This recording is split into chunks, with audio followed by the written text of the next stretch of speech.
नमस्कार, मी पंजाब डक हवामान अभ्यासक मुक्काम पोस्ट गुगळी धामणगाव तालुका शिलो जिल्हा परभणी. पाऊस मध्ये भाग बदलत पडणार आहे. जळगाव जिल्ह्यात भाग बदलत पडणार आहे, नाशिक जिल्ह्यात भाग बदलत पडणार आहे, बुलढाणा जिल्ह्यात भाग बदलत पडणार आहे, अकोल्याकडे तसंच पडणार आहे, अमरावतीकडे तसंच पडणार आहे, वाशिमकडे पडणार आहे, हिंगोलीकडे, नांदेडकडे, त्याच्यानंतर यवतमाळकडे देखील भाग बदलत पडणार आहे. आणि त्याच्यानंतर सांगायचं झालं तर हिंगोली, परभणी, बीड, संभाजीनगर ह्या भागात देखील भाग बदलत पडणार आहे. त्याच्यानंतर सातारा, सांगली, सोलापूर, पंढरपूर या भागात देखील भाग बदलत पडणार आहे. नगरकडे देखील भाग पडणार आहे.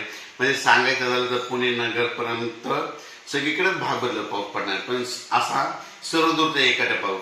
पण सर्व शेतकऱ्याला सांगू इच्छितो की राज्यामध्ये म्हणजे आता हे 15 जून पासून ते 22 जून त्या दरम्यान राज्यामध्ये म्हणजे बीड जिल्हा मध्ये चांगला जास्त पाऊस पडणार आहे. त्याच्यानंतर जालना जिल्ह्यात एक जोरात पाऊस पडणार आहे.